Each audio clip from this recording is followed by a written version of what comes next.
Kip destampou a garrafa e a entregou a Rory pela janela. Fique esperta na I-80. Os malditos policiais rodoviários têm olhos de lince. Rory sorriu e pegou a garrafa gelada. Obrigada, Kip. Vejo você em maio. Pegue. Ele entregou-lhe também o canivete suíço. Eu sei que a boneca vale mais do que 2 caixas de cerveja. Agradecida, Rory assentiu. Em seguida, saiu do estacionamento da cervejaria e pegou a via expressa de Indiana. Em minutos, entrou na autoestrada e ajustou o piloto automático para uma velocidade 1 km/h abaixo da máxima permitida. Tomou um gole da Dark Lord e saboreou o percurso de volta para a cidade. Perto da 1 da manhã, Rory encostou o carro na frente da casa do pai. Insalubremente, ela estava ficando obcecada pela mulher de 1979. De alguma forma, Angela Mitchell voltara do passado e se apossara de alguma parte da consciência de Rory. Como um diapasão que tivesse levado uma pancadinha, a vibração relativa ao mistério em torno da mulher era pouco audível, mas impossível de ignorar. De início, Rory não conseguiu entender o motivo de Angela Mitchell ter tanto domínio sobre ela, ou, pelo menos, não iria admitir isso. Para tal, seriam necessários autorreflexão e o reconhecimento das suas próprias falhas e idiosincrasias. Expor sua alma sempre foi algo difícil, mesmo quando ela fazia isso apenas para si mesma. A ligação começou quando Rory ficou sabendo que Angela era autista. A ligação se fortaleceu quando Rory leu as descrições que retratavam Angela como uma mulher introvertida, nas franjas da sociedade, alguém que nunca se encaixara de verdade e que tivera poucos ou nenhum relacionamento próximo na vida. Uma mulher que sentia muito medo de procurar as autoridades, mesmo quando suspeitava de que o marido era um assassino. Desde que havia tomado conhecimento de Catherine Blackwell, acreditava que Angela Mitchell podia ainda estar viva. A mente de Rory entrou em marcha acelerada. O fato de o seu pai tê-la procurado e talvez passado grande parte da vida procurando, gerava uma obsessão doentia por Angela Mitchell. Da baixa vibração na sua mente resultava uma única pergunta: o que Frank encontrara? Para Rory era demais embalar, compartimentar e esquecer. Ela sabia que teria de usar todos os seus talentos e habilidades para reconstituir o paradeiro de Angela. Rory desembarcou do carro e pôs a mochila no ombro. Abriu o porta-malas, pegou uma segunda garrafa de Dark Lord de uma das caixas e em seguida usou sua chave para abrir a porta da casa da sua infância. Subitamente, uma onda de emoções se apossou dela. Rory não conseguia se lembrar da última vez em que havia chorado. Na realidade, não tinha certeza se havia sentido emoção durante a vida adulta. Achava que não. E não ia começar naquele momento só porque atravessara a porta de entrada para a sua infância. Seu pai estava morto e levara consigo um grande segredo. Era o suficiente para ela estar curiosa. Chorar não teria utilidade alguma. Rory fechou a porta atrás de si, foi até o escritório de Frank e se sentou à mesa. Usou o canivete suíço de Kip para abrir a cerveja e percorreu com um olhar o espaço na penumbra. O maior dom de Rory era sua capacidade de juntar as peças de casos arquivados ou não esclarecidos, refletir sobre os acontecimentos e descobrir coisas que os outros investigadores deixavam escapar. Então, uma imagem do crime. E às vezes do criminoso ficava claro na sua mente. Sua compreensão do pensamento e da motivação de um assassino vinha do exame da carnificina que ele deixara para trás. A frustração com a tentativa de reconstituir algo a respeito de Angela Mitchell residia na verdade de que nada fora deixado para trás. Thomas Mitchell não deixara nenhuma carnificina, e isso fazia Rory se perguntar sobre a culpa dele. Era possível, ela se perguntava, que ele tivesse passado 40 anos na cadeia por um crime que não cometera? O dilema mais enigmático era se ele passara décadas na cadeia por um crime que nunca acontecera. No escritório do pai, Rory acendeu a luminária e tirou a tese de Lane da mochila. Ele a escrevera para sua dissertação mais de uma década atrás. Era uma investigação sombria e sinistra das mentes de assassinos condenados. Um tour de force, resultante de uma cruzada de 2 anos, durante a qual Lane havia entrevistado pessoalmente mais de uma centena de serial killers condenados em todo o mundo.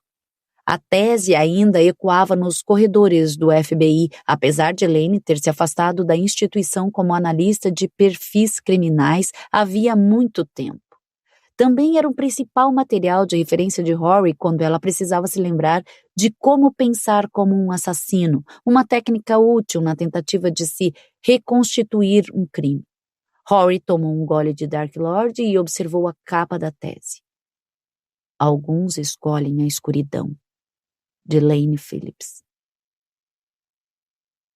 Rory lera a tese muitas vezes e sempre se sentia atraída pelo mesmo capítulo. Então, naquele momento, dirigiu-se a ele. O título. Por que os assassinos matam? Sempre provocava uma palpitação no seu peito. Ela leu a análise de Lane sobre o motivo pelo qual alguém decide tirar a vida de outra pessoa. A racionalização que ocorria, o bloqueio da emoção, o despejo das normas sociais e das obrigações morais em um buraco negro da mente. Esse conceito voltava ao cerne da sua tese. Em algum momento da existência de todo assassino, uma escolha é feita. Alguns escolhem a escuridão. Outros são escolhidos por ela. Rory terminou a cerveja, ainda sentada na penumbra do escritório de seu falecido pai. Percorreu com os olhos a casa da sua infância, o silêncio dos aposentos vazios, permitindo que a mente formulasse as perguntas que a atormentavam. Pensou em Angela Mitchell. Perguntou-se se a mulher misteriosa tinha escolhido a escuridão tantos anos atrás ou se fora a escuridão que a escolhera. Chicago, novembro de 1981. Frank Moore continuou mantendo a caça pelo fantasma de Angela Mitchell em segredo, não compartilhando nada da sua investigação com seus chefes do Garrison Fort. E também ainda não contara nada para sua mulher. Fora nomeado advogado principal para as apelações de Thomas Mitchell, tarefa que vinha exercendo com eficiência e habilidade. Frank não revelou que Thomas o contratara para procurar sua falecida mulher. Recebera o pedido com perplexidade e suspeita, mas desde um encontro bizarro na fazenda em Peoria, e talvez pela primeira vez, Frank considerou que Angela Mitchell poderia realmente estar viva. Naquele momento, ele estava sentado à sua mesa com o telefone ao ouvido, no escritório de advocacia Garrison Fort. Ao seu lado, a pasta volumosa da investigação, que continha todas as informações que coletara até aquele momento sobre Angela Mitchell. Sua adolescência conturbada, sua passagem pelo Hospital Psiquiátrico Juvenil Bayer Group, quando tinha 17 anos, e a sua conversa com o Dr. Jefferson. O arquivo terminava com o endereço da fazenda em Peoria e o nome da mulher que tinha levado Angela embora do hospital psiquiátrico no dia em que ela completou 18 anos e foi liberada. Margaret Schreiber. Frank passou uma semana investigando a mulher. Seus telefonemas para o condado e as informações que ele conseguiu obter dos cartórios públicos revelaram que Margaret Schreiber era proprietária da fazenda havia 11 anos. Ela possuía uma hipoteca e estava em dia com seus impostos. Era enfermeira obstetra certificada no hospital local em Peoria. Nos últimos dias, Frank tinha conseguido as cópias das autorizações nos arquivos públicos do condado e das licenças para a prática de enfermagem no Departamento de Regulamentação Profissional de Illinois. Feito chamadas telefônicas para perguntar sobre a prestação de serviços no hospital e desenvolvido uma biografia impressionante de Margaret Schreiber. Angela foi embora do Bayer Group quando fez 18 anos. Frank disse ao seu interlocutor. Encontrei a mulher que foi buscá-la. Não foram os pais dela? Thomas Mitchell perguntou pelo telefone da prisão, com a voz cheia de estática. Não, foi a própria Angela que registrou a saída, mas uma mulher chamada Margaret Schreiber a ajudou. É a minha única pista até agora. A única pessoa que não era da família que eu consegui vincular a ela antes de Angela conhecer você. Estou seguindo essa pista por enquanto. Você falou com ela? Um pouco.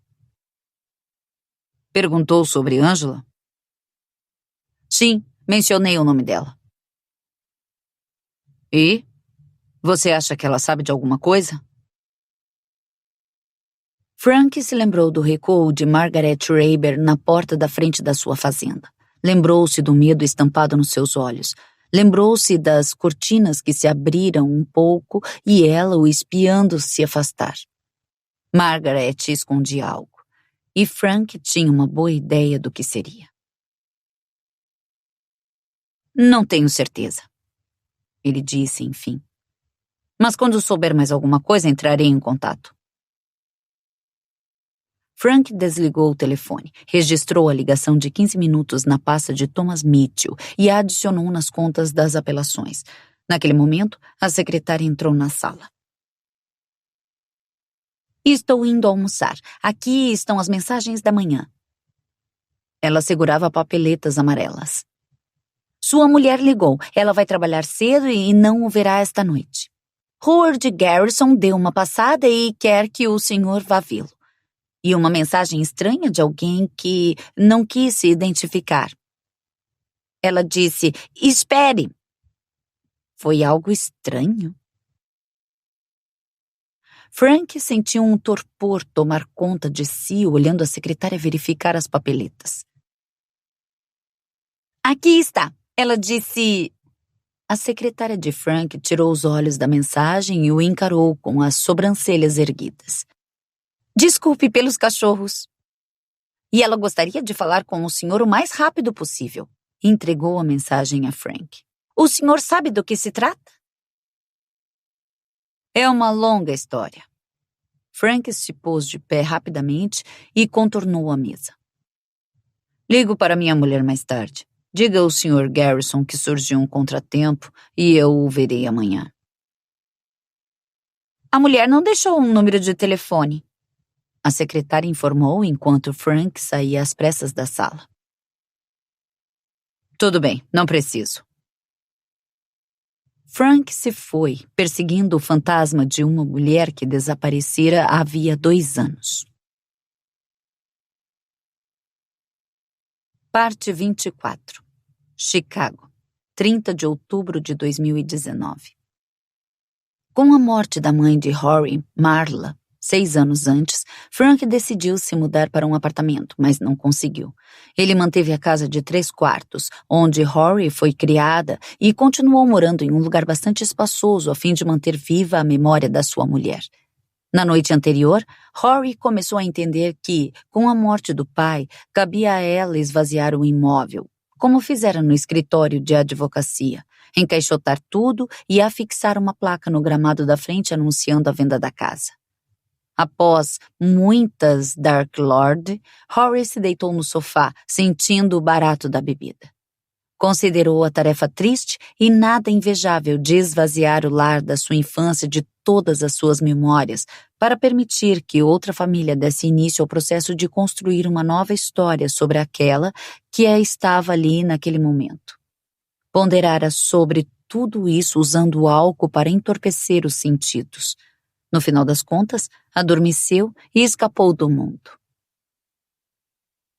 Naquele momento, Rory acordava no escritório do pai. A luz do sol penetrava pela janela e iluminava seu rosto. E ela teve de proteger os olhos. Uma forte dor de cabeça a saudou quando se sentou no sofá, e ela friccionou as têmporas. Seu pai morrera naquele aposento. Era onde Sally o havia encontrado, e Rory experimentou uma sensação catártica de paz por ter passado a noite ali. Quem sabe ela oferecer uma noite de companhia ao espírito do pai.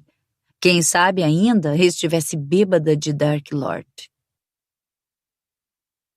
As garrafas estavam sobre a mesa e o computador expunha a última tentativa voyeurística de Rory de descobrir o que Frank descobrira sobre Angela Mitchell antes de morrer. Se ele encontrar alguma coisa, não arquivara no computador. Ela retirou as garrafas da mesa, sentou-se novamente na cadeira onde seu pai morrera e usou o celular para encontrar o site de 3 empresas de mudanças. Anotou os telefones em notas autoadesivas. Existiam diversos guarda-volumes na região, e ela escolheu alguns aleatoriamente. Passou 30 minutos dando telefonemas e organizando horários. Ao terminar, desligou o computador e percorreu o aposento com os olhos. O escritório de Frank parecia diferente na luz da manhã do que nas horas sombrias da noite anterior. Rory notou que a porta do armário na base da mesa estava um pouco aberta e viu a maçaneta pela fresta entre a borda da porta e a estrutura da mesa. Ela abriu a porta. O cofre estava encravado na mesa e, imediatamente, Rory girou o segredo, tentando combinações comuns de números. Todas foram mal sucedidas. Ela tentou sua data de nascimento, depois a da mãe e a do pai. A porta se abriu. Agachando-se embaixo da mesa, Rory perscrutou o interior do pequeno cofre e encontrou uma pasta volumosa na prateleira. Ela a tirou e a colocou na mesa. Abriu a capa e encontrou as cartas referentes ao livramento condicional de Thomas Mitchell, que remontavam às 2 décadas, todas marcadas com a palavra negado. As cartas de apelação de Frank estavam anexadas em cada negação. Quando Rory chegou à parte inferior da pilha, encontrou uma carta da Comissão de Livramento Condicional que sugeria um grande progresso por parte do cliente de Frank Moore e uma mudança no pensamento dos membros da comissão. 2 outras cartas elogiavam a evolução e a reabilitação de Thomas Mitchell e, na extremidade inferior da pilha, a carta referente ao livramento condicional marcada com a palavra aprovado. Rory analisou a pilha, dando uma olhada nas datas no alto de cada carta e registrando e catalogando cada mês, dia e ano. Seu pai comparecera a todas as audiências e apelações que remontavam à década de 1980. Ela empilhou as cartas de apelações e a correspondência da Comissão de Livramento Condicional ao lado. A próxima pilha de papéis envolvia as cartas manuscritas de Thomas Mitchell. A caligrafia incluía só letras de forma maiúsculas perfeitas que pareciam traçadas por meio da impressão de uma antiga máquina de escrever. Rory se lembrou da escrita ilegível dos detetives em inúmeros relatórios que lera ao longo da sua carreira. A escrita de Thomas Mitchell era de um contraste total, evidência de um homem com tempo de sobra. Não havia urgência no seu trabalho. Não havia motivo de pressa.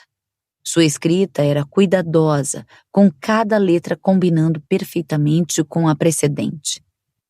Ao avançar pela página, Rory notou o jeito repetitivo como ele escrevia as letras A. Mitchell não usava linhas cruzadas, e a letra parecia simplesmente uma letra V invertida.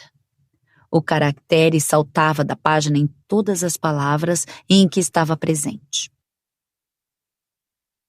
Eu, Thomas Mitchell, designo meu advogado Frank Moore para estar presente e para falar em meu nome sobre a questão referente à minha última audiência de livramento condicional.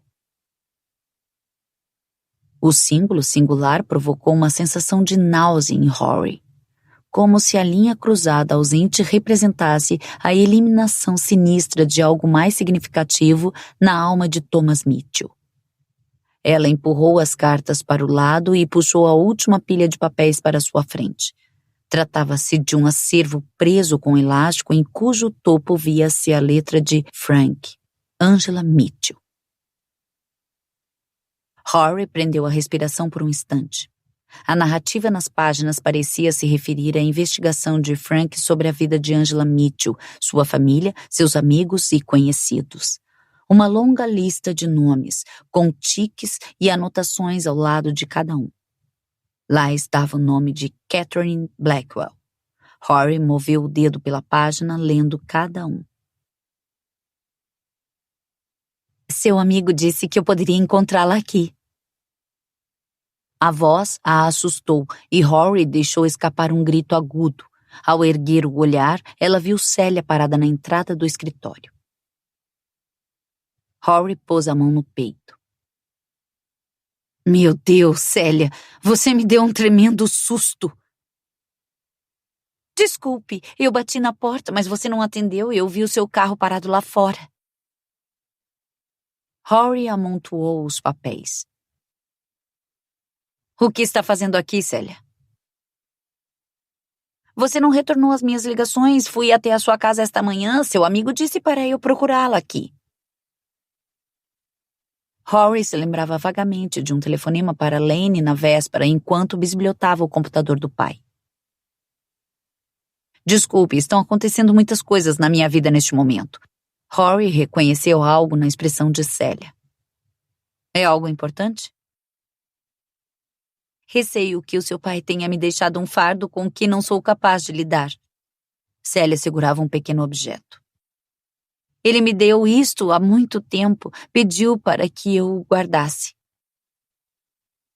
Rory semicerrou os olhos. Suas lentes de contato estavam secas por ter dormido com elas, o que a impedia de distinguir o que Célia tinha em mãos.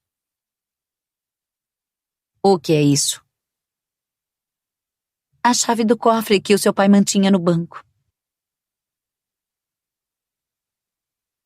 Chicago, novembro de 1981. Frank parou o carro no início do longo caminho de entrada. A casa da fazenda podia ser vista ao longe. Era fim de tarde e as sombras dos bordos se estendiam pela propriedade. Ele virou a direção e avançou pelo caminho. Os cachorros apareceram de trás da moradia para perseguir o automóvel, pulando de excitação por causa da visita. Frank temeu que detectassem seu medo, que começara quando ele estivera ali da última vez e mal conseguiu chegar à segurança do seu carro enquanto eles tentavam despedaçá-lo. Ele não estava prestes a abrir a porta do carro, mas desligou o motor e esperou enquanto os cachorros latiam e anunciavam sua presença. Depois de um minuto, Margaret apareceu na varanda da frente e gritou para os seus cães. Imediatamente, os 2 pastores alemães correram para os fundos da casa. Frank saiu lentamente do carro. Vamos entrar, ela o convidou. Frank subiu a escada e alcançou a rangente varanda da frente. Margaret abriu a porta de tela e Frank a seguiu para dentro. Depois de passarem pelo vestíbulo, entraram na sala de estar. Uma grande janela de sacada permitia uma visão dos campos situados atrás da propriedade. Margaret pareceu mais velha, agora que Frank podia vê-la melhor. Talvez um pouco abatida, como se a vida a tivesse tratado mal. Ela ajeitou o cabelo grisalho quando se sentou no sofá. Frank estava preparado para uma conversa fiada, mas não precisava ser. Ele tinha sua história preparada, mas não a usaria. Por que está perguntando sobre Angela? A franqueza da pergunta pegou Frank de surpresa. De repente, ele sentiu a necessidade de falar a verdade. Por meses, mentiu a respeito do que estava fazendo. Por meses, enganou enquanto tentava encontrar alguma pista útil que pudesse levar ao paradeiro de uma mulher que ele vinha cada vez mais acreditando que poderia estar viva. No entanto, por algum motivo inexplicável, a mulher na sua frente agora parecia impermeável às suas histórias.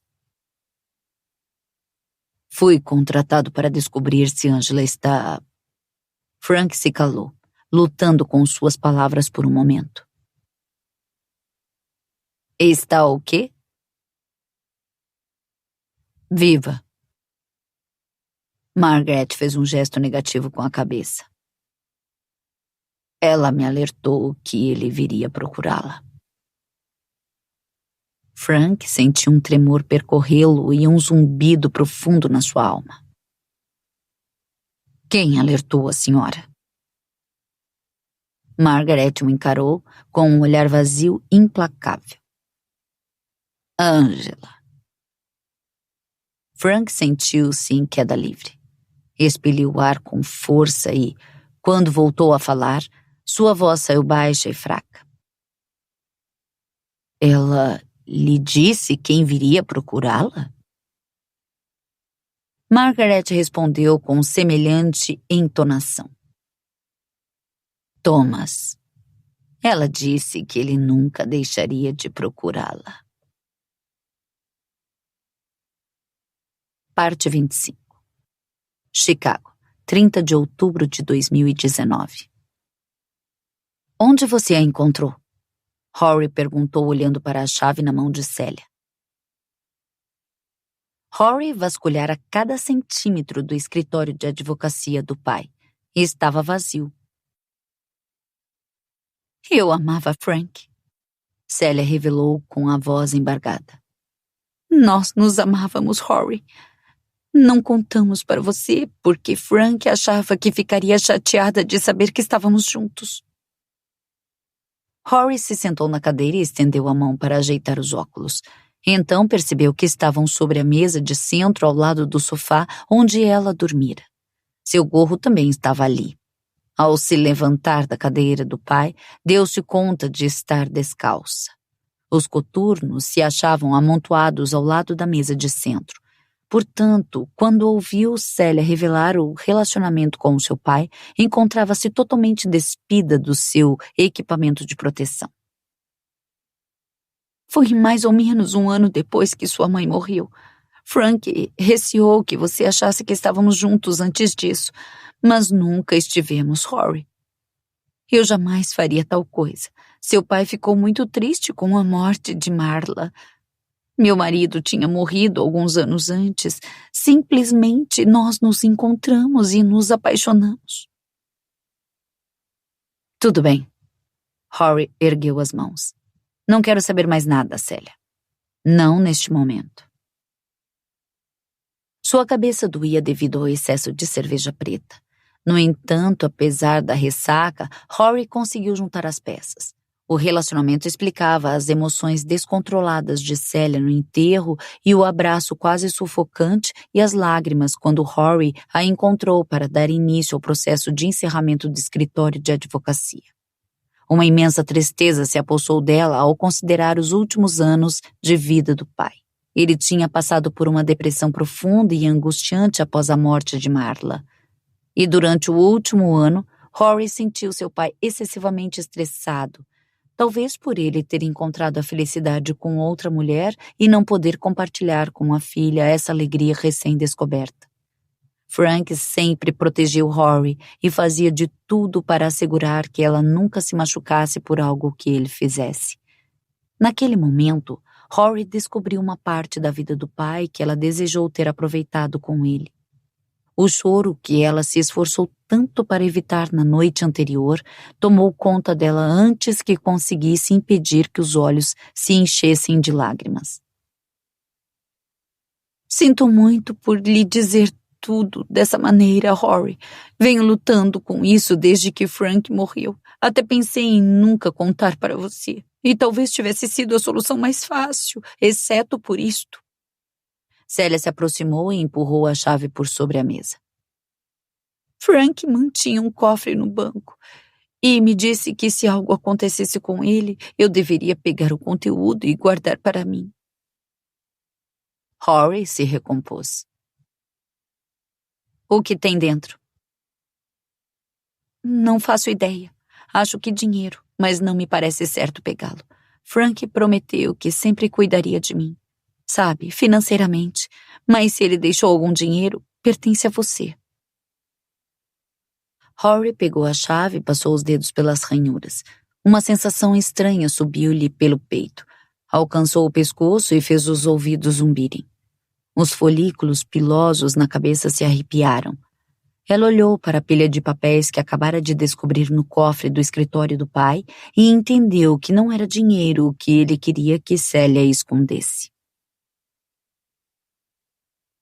Rory parou o carro no estacionamento do banco, pouco antes das 9 da manhã, com Célia sentada no assento do passageiro. A ressaca da cerveja ainda a incomodava e a sua boca estava seca como algodão.